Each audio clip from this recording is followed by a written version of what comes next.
This is what riding is all about.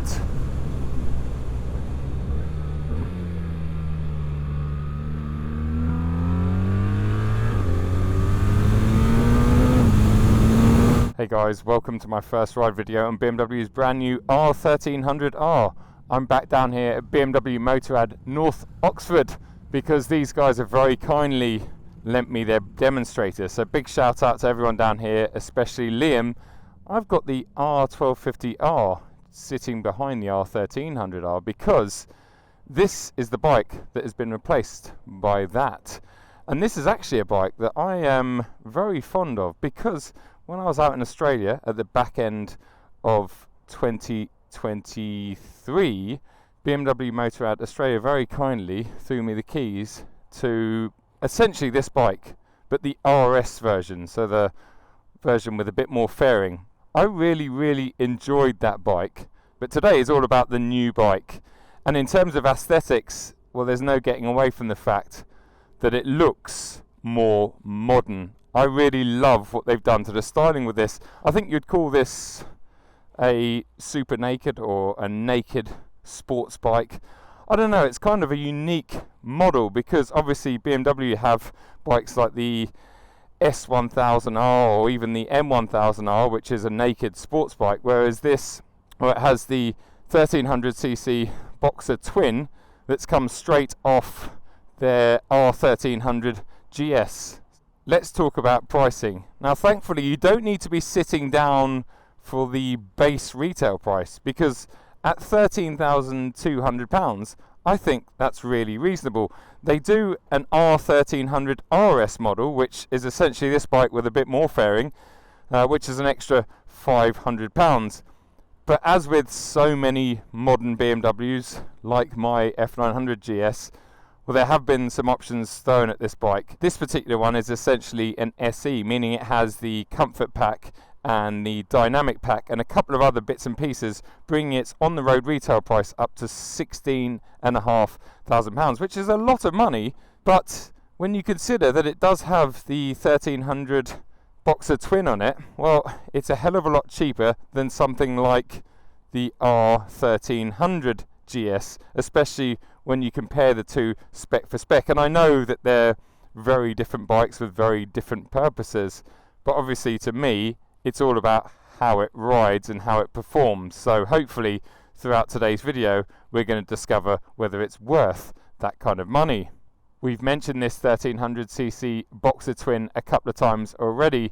In terms of outputs, you're looking at 145 horsepower and 149 newton meters of torque. Now it's that torque figure which is really interesting because 149 newton meters is a lot more than BMW's M1000 RR. In fact, it's a lot more than bikes like Ducati's Street Fighter V4S. So this bike, just like the GS and the bike that preceded it, well, it's all about the torque, the low down and mid-range grunt, and that's what makes Boxer engines so addictive. In fact, recently I took out North Oxford's R12 GS demo. If you missed that video, there's a link at the top of the screen. It's done really well, so thanks to everyone that's watched it. And that bike actually had a much older 1170cc Boxer Twin, and on paper it didn't look that impressive power-wise, but that engine was all about the low and mid-range torque. It made that bike beautifully easy to ride, so I'm hoping that this engine's going to give me very similar feeling to what that engine did, but with a lot more pretty much everywhere in the rev range. It weighs 239 kilos, it has a 17 litre fuel tank. We have got a very familiar looking TFT display. That's the same display that is on my F900 GS and many other current BMW motorbikes. We actually have a USB-C socket just down there, which is handy if you're running a phone or anything like that. Turn the ignition on. Ignition key is up here, which I'm finding is a new thing. It was on the R12 GS as well, no longer in the middle like I'm guessing the older bike. Yep, there you go. And this one, it's there. So there's the regular display, and then we can have the sport display, but all these controls are very familiar. They look like they've got a slightly different coating on them compared to the controls that are on my GS. Yeah, maybe slightly different. We haven't mentioned the twin exhausts yet, or the fact that it's shaft driven. This is racing blue. As with so many new BMW motorbikes, there are 3 different colour or livery options, and I believe this one is an extra £500. Let's hope it rides as well as it looks.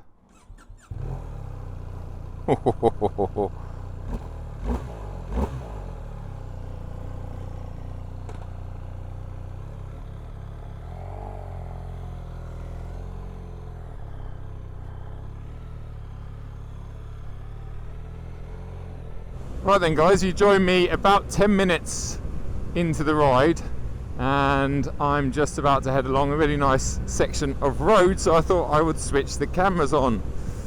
First impressions, well, it's really rather nice, and that's no big surprise because every new BMW that I've jumped on recently has been really rather nice, and they've all been different, and I'm hoping today that I can give you some kind of a rundown of what this bike's all about, how it feels, and what makes it different to other BMW bikes and other bikes out there. Now firstly, riding position is good, but I do feel like I'm a little bit cramped, especially in the leg area, and that is because I am quite lanky. I'm 1m93, so I don't tend to fit the majority of bikes massively well. Obviously there's always a bit of a compromise, and with this one I think it's the actual leg room, if you like, so the foot pegs seem to be very high.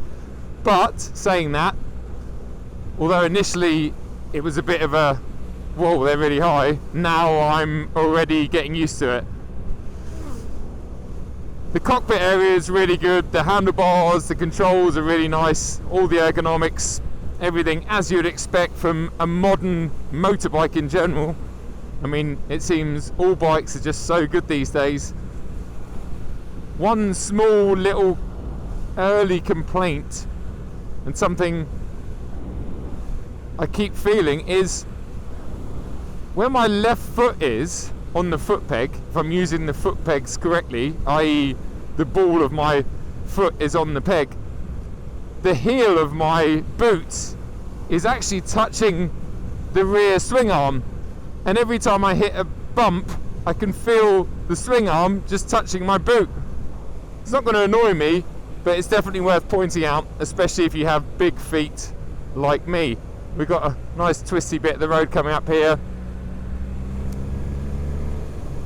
I mean, the way this thing changes direction, it just feels beautiful. Although it's definitely not a light bike, the Boxer engine seems to be set really low, and I think the majority of the weight in a Boxer layout of engine means that all of that weight is down low, so the centre of gravity is pretty low. Although this weighs almost quarter of a ton, most of that weight is nice and low, and that means the change of direction, etc., is really, really good. Also, I've obviously just jumped off my F900 GS, which is an adventure bike, and prior to that I was riding North Oxford's R12 GS. Now I'm straight on to what you would call a sports naked, or I don't know what you'd call this bike. We've already been through that, haven't we, in the intro? But yeah, I mean, it just feels wonderful. These changes in direction are just unreal, like, honestly. In terms of rider modes, well, this bike actually has 3. I'm going to show you what they are now. So if we come off the accelerator, we have got Rain, Dynamic, and Dynamic Pro. So they're all quite punchy modes. There's no road or comfort or normal in there. But thankfully, you can override the independent adaptive suspension in each mode. So I could be in Dynamic Pro, but I could bring the suspension right down to road, so it all softens off a little bit. And this button that I just used there is the shortcut button, and that actually is a new button, and so is this button up here. Liam described that button as the hamburger button because, well, it looks a bit like a hamburger. So if you hit the hamburger button, then you can essentially select what you want on your shortcut button. So traction control, we've got heating there, which is heated grips and heated seat. I've got the shortcut button set for damping, so if I reach down here, I can very quickly adjust the damping on this bike, and I really like that feature. It's great that they've integrated a shortcut into an already brilliant menu system. The engine, 1300 cc's of glorious boxer twin, and it's very, very punchy. It's interesting comparing it to the 1170 boxer twin that was on the R12 GS. Now that was a great motor, I loved it. It was very, very smooth. It had enough torque and power everywhere, as far as I'm concerned, on the road. This one is a lot more powerful, an extra 35 horsepower, and it has sort of 15-20% more torque, and it definitely feels it everywhere. It doesn't matter what gear you're in, where you are in terms of revs. Well, let's just demonstrate. We are now at 2000 RPM at 30 miles an hour, just over, and I pull the throttle and there's a speed limit. It's amazing, and it feels happy in any gear. I mean, into here I could go all the way down into second if I wanted to. Obviously then you got the revs, and it'll rev and rev and rev. I mean, it will probably break the speed limit in first, this thing, if I rev it all the way out. Thankfully, as a car guy, I don't tend to rev bikes out too hard unless I'm on track, because it just doesn't seem right. Let's see what it will do in first. Yeah, about 55 miles an hour in first gear. Welcome to the motorbike world. And I know a lot of superbikes will do 80 miles an hour in first, or even 90 maybe. So yeah, I'm glad that I like to sort of play around with the gears and use the low to mid-range torque on motorbikes, because otherwise, just like so many sports cars like the awesome Porsche Boxster Spider or Cayman GT4 in manual, well, in those cars, once you're out of second, you are doing silly speeds on the road. Although the 1300cc motor is punchier everywhere, it's definitely not as smooth as that 1170 on the R12 GS, or even, off memory, as smooth as the R1250 GS lump. Sure, it feels punchier and faster everywhere, but it just doesn't quite have that silky smoothness that the older Boxers have. But the flip side of that is, when you want to go, this thing really, really goes. And I know on paper it's what, 50-60 horsepower down on something like BMW's S1000R, which is a sports naked bike. In reality, this is probably just as fast everywhere on the road because of that torque. It's almost like comparing, and bear with me here if you're not a car person, a BMW 340i or M340i and BMW's M340d. This is more like a 6-cylinder high output BMW diesel engine, because it just has torque and power everywhere, whereas the S1000R 4-cylinder high revving, it has a bit of torque down low, but to get the performance out of that bike you need to be really, up in the rev range, 8, 9, 10,000 RPM and above. This gives you plenty of performance, but at a lazier level. And I'm sure if you do rev it all the way out, we won't do it down this hill because I'll probably end up doing a wheelie and ending up on my arse, but yeah, once you get above 5, this thing is absolutely rapid. It feels unreal, it really does. To my understanding, just like they are on the bigger GS's, the 1250 and 1300s, the brakes are linked. So if I pull a handful of front brake, then it also operates the rear, so it slows the whole bike down. Coming into these twisties down here, let's just go into Dynamic Pro. Here we go. Gear shifts are lovely. Obviously it has a quick shifter or whatever BMW call it. It's very, very smooth. Even first to second is smooth on this bike.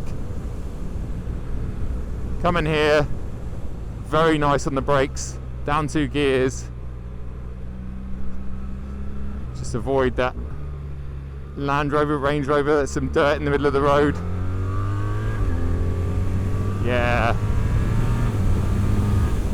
Oh, it's wonderful. Again, a bit of gravel in the centre of the road there. Yeah, it slows down really well. It handles exceptionally well.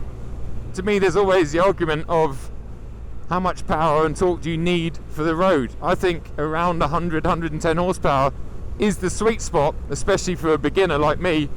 I've only been riding, 3 years, and I mean, during those 3 years, I've probably been on the bike 30 or 40 times, so I'm very new. But this, to me, when you start getting up it, well, it just feels too fast. Okay. I felt the front wheel coming up then and got scared. I have to say, my 2 little complaints about this bike are relating to the foot pegs. Number 1, we've already discussed the fact that my left foot can feel the rear swing arm moving, only slightly. And number 2, the foot pegs themselves are just not very nice.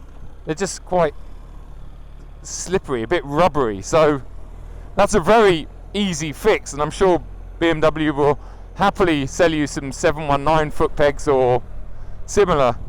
But yeah, I'm not over the moon about these foot pegs. I really don't seem to get much purchase on them, and my foot always feels like it's kind of moving around a little bit on the peg, and I personally don't like that.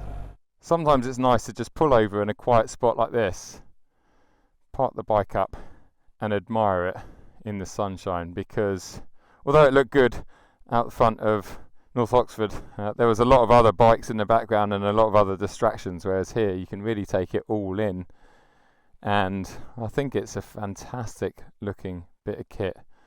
Really, really is. I think it all comes together really, really nicely. I love the slack head angle and just the dimensions and proportions overall. I talked about it being really wide earlier on in the intro, and I think you can see that nice and clear here, just how wide this sort of bodywork is that extends off the fuel tank. The way they've designed all that looks fantastic.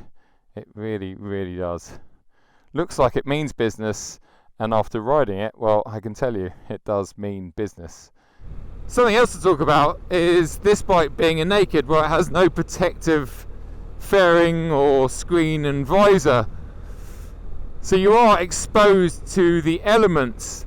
But what I've discovered in the 3 or so years of riding is that unless you're behind a really, really decent screen like the one on BMW's R1300 GS, then they don't actually do that much of a great job otherwise. And I'm referring to the one that's on my F900 GS. Although it is now the taller screen because I swapped it, it does protect me a little bit from the elements, so if it starts raining then I can shield behind it.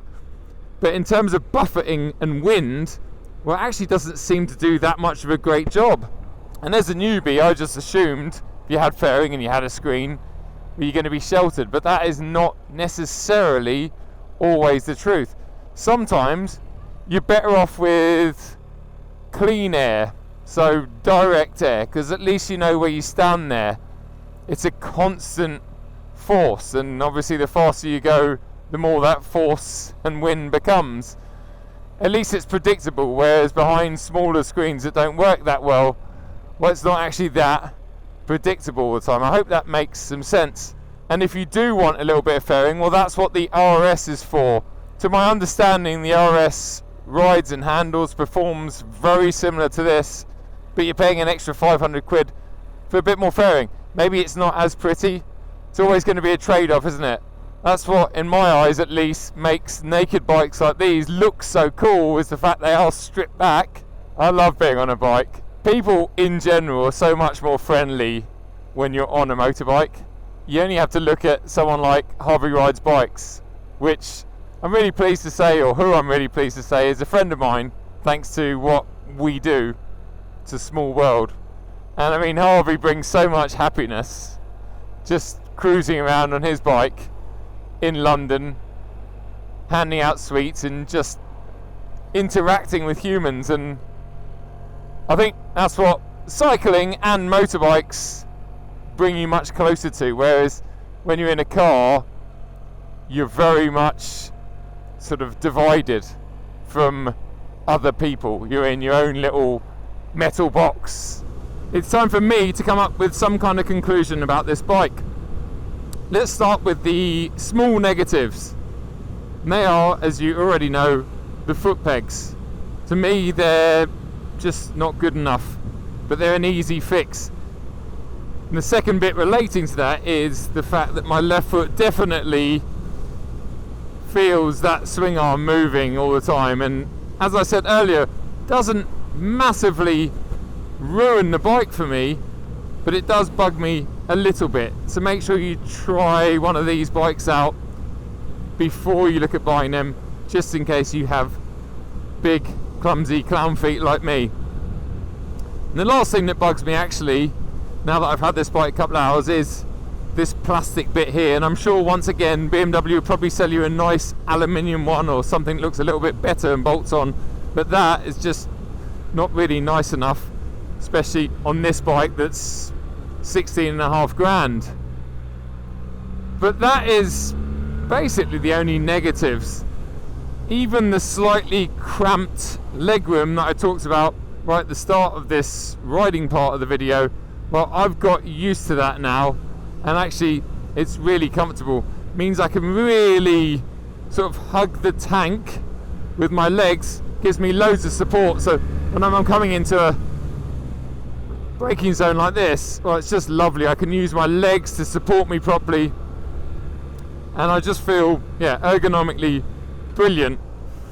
The engine, we've mentioned that plenty. It is strong, it's powerful, it is torquey, it does everything, and it sounds really good as well. So that ticks a lot of boxes. The brakes, there's nothing behind me, unbelievable. Obviously triggering ABS then. The thing slows down really, really well. As you'd expect, I mean, it's 25 degrees out there, the tyres have got plenty of temperature in them. So yeah, it goes and it slows down well. In terms of handling, it's lovely. Really, really nimble. The front end especially is very darty, and the whole package comes together very well when you're pushing on. It feels very different to what I've stepped off my F900 GS, which you'd expect because, well, it is a very different bike. I think it's also priced really well. Just over 13 grand for the base bike. This one, as it stands, about 16.5. But still, when you compare that to even BMW's S1000R, I think it's a couple of grand cheaper than that, spec for spec. And then when you compare it to something like Ducati's admittedly brilliant V4S, which I know is in a different performance category altogether, well, that starts at 25 grand off the top of my head, so an extra £10,000. I think its biggest challenge is BMW's very own R12 GS, and I know they're very different bikes and they should be pitched at very different people, but having recently ridden the R12 GS on the same roads in the same weather, I think I arguably had more fun on that bike and model. And sure, if you're down in the Alps charging up and down a mountain pass, this is going to be dynamically better and faster. But if you're cruising around roads in the UK, well, the R12 GS is more comfortable, it has a better ride quality, the engine is arguably smoother in application. Yes, it doesn't have all the performance that this bike has, but it has enough performance for the road.